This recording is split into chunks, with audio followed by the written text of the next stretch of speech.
Hello and welcome to Not Every Sequel. I'm Joe. And I'm Stephanie. Today we want to talk to you about 5 movies you should check out this Halloween. I think we've covered kind of like different eras, different levels of obscurity. We got some mainstream, some 80s, some 90s, and yeah. I think all of these are movies that, like, if you're not watching every single thing that comes out, there's probably going to be at least one you haven't seen in here. So if you've seen all 5, congratulations. Yeah, I want to hear. If you've seen all 5 of these, that's awesome, and let us know. We're going to get into number 1, which is actually a Shudder exclusive, so you'd have to have Shudder to see this, but I think Shudder is a great service that's really worth it. You can always get a free trial and check out our first movie, Deadstream. This is Sean Ruddy, coming to you live from Death Manor. Now, this is a movie we watched when it came out last year, and it kind of just hit a sweet spot for us. I know there's a little bit of contention about the performance of the main character, but just to sort of give a brief summary, it's a YouTuber who has sort of been off the platform, demonetized for some things that are alluded to but never really spelled out. Which I love. Which seem to be quite bad. Yeah. And he's trying to redeem himself. He's remonetized. He's going to go to a haunted house as a scaredy cat boy and stay in the haunted house and film it. Yeah, so this is going to be like a live stream. He's setting up a live stream. One thing I really love about this movie is you're seeing him set up the different camera angles, and it's kind of like what I love about, say, the first half an hour of a movie like Die Hard or Shaun of the Dead. We're really shown the setting, how these rooms work, where each thing goes, how it's all going to come into play. And I think that's something that's really strong about Deadstream. And tone-wise, I think it's like one of the closest things to the OG Evil Dead 1 and 2 that I've seen.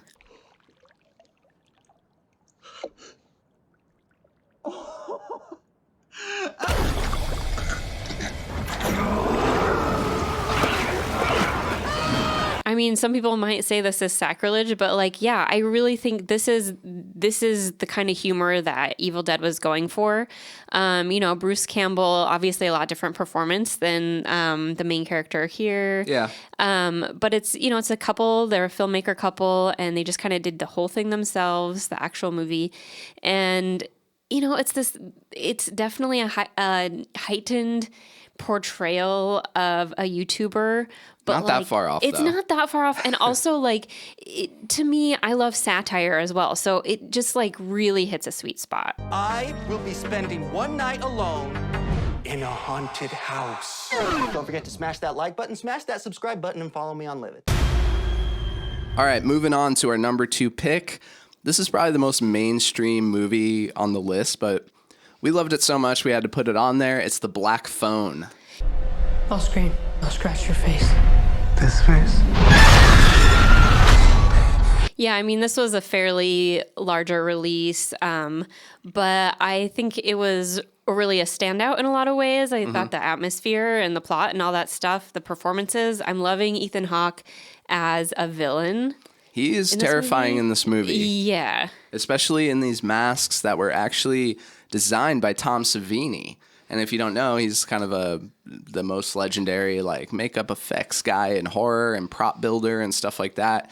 And to have him come in and play a pretty small but important role in just making these masks, it really made a difference. These masks are effective, and Ethan Hawke comes off as very, very scary, I'd say.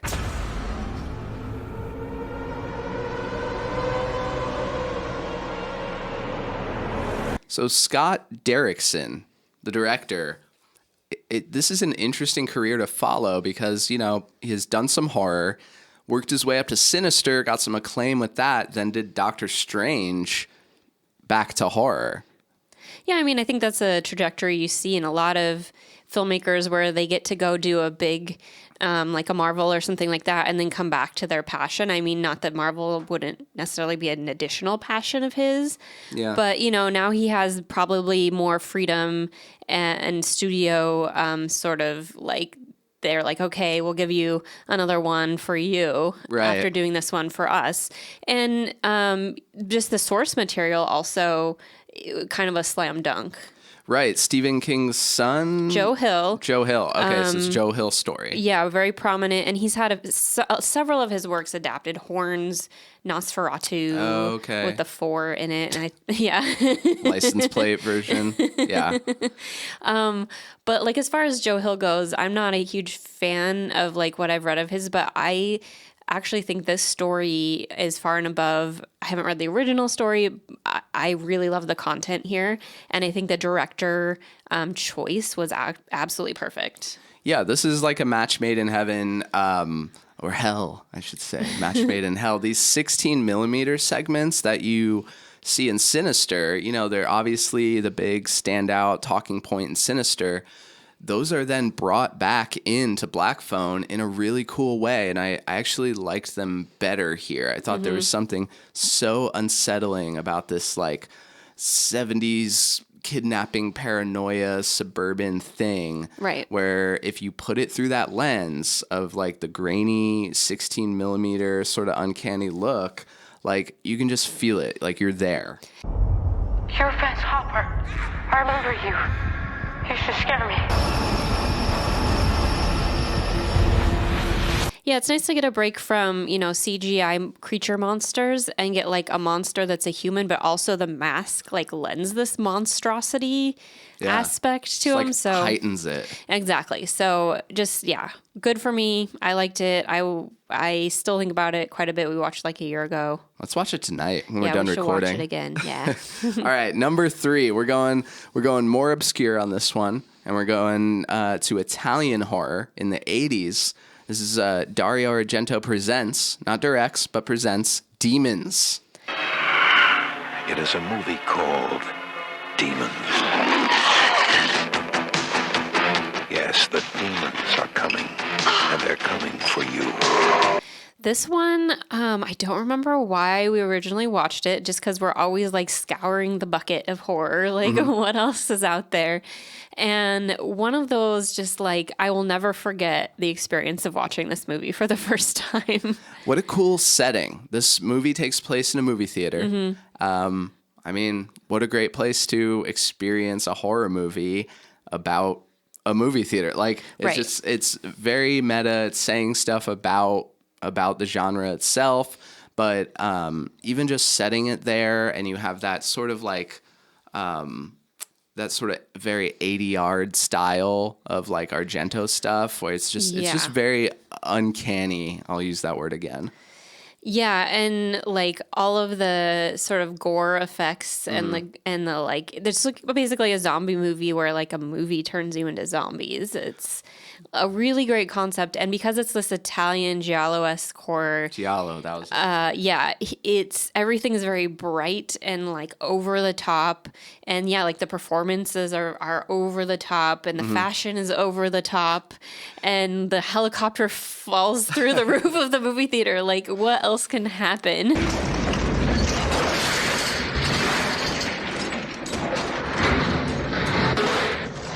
some crazy stuff happens in this movie, and I'd say it's actually a very punk rock movie. Yeah. I'd lump it in with like Return of the Living Dead as like kind of punk rock horror. These groups of punks show up, and this movie just doesn't play by the rules. It's vivid and bright, like you're saying, while still being horrifying and scary, and it really doesn't shy away from like some pretty brutal stuff. Yeah.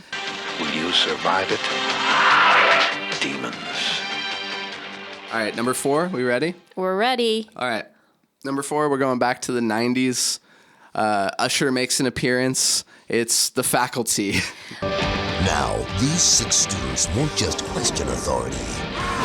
They'll have to destroy it. So, you know, the 90s, there's the movies that survived the 90s and became like, looking back, such a renaissance time for horror. And I think Scream is obviously the most well-known and, you know, recently brought back as a continuing franchise. Yeah, this is like, you know, that post-Scream wave. After Scream, everyone was like, oh, Kevin Williamson, can you write like 10 more of those? Like Right. we need to capitalize on this. And we it need has to, do to be about quick. teenagers. Oh, yeah. Good-looking teenagers. It's got to be about good looking, mostly pale teenagers, a group of like 6 or 8 of them, and they're going to be like aligned like this on the poster. Yeah. Like there was a formula after Scream, and they were usually written by Kevin Williamson. What makes The Faculty interesting is that it's not a slasher. It's like, what if you took something like Invasion of the Body Snatchers and put it through that lens that we're talking about, that 90s teen Kevin Williamson thing? Yeah. What if the movie's like that?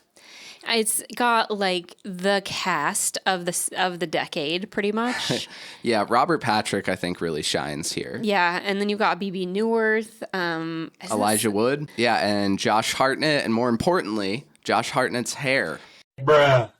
Josh Hartnett's hair makes some interesting choices in the 90s, you know, Look, H2O. You can't talk about 90s horror without talking about Josh Hartnett's hair. You know, he was just so darn good looking that he was like, I don't want my beauty to overshadow. I mean, this is true. This is really what happened in H2O is like, I don't want to be like a pretty boy, so I'm going to wear my hair dumb. I And don't know. he like cut it himself Yeah. without telling them.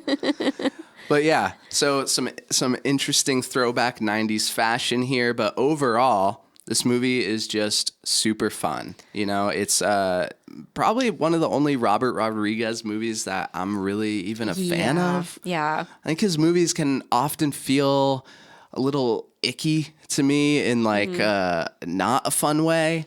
And this is the opposite. I can really roll with this one. This is a fun movie, a lot of really fun performances. I love that the fact that like the teen cast is all like well known. People just like obviously, yeah, you put them in this movie. But like again, all the teachers, it's called The Faculty.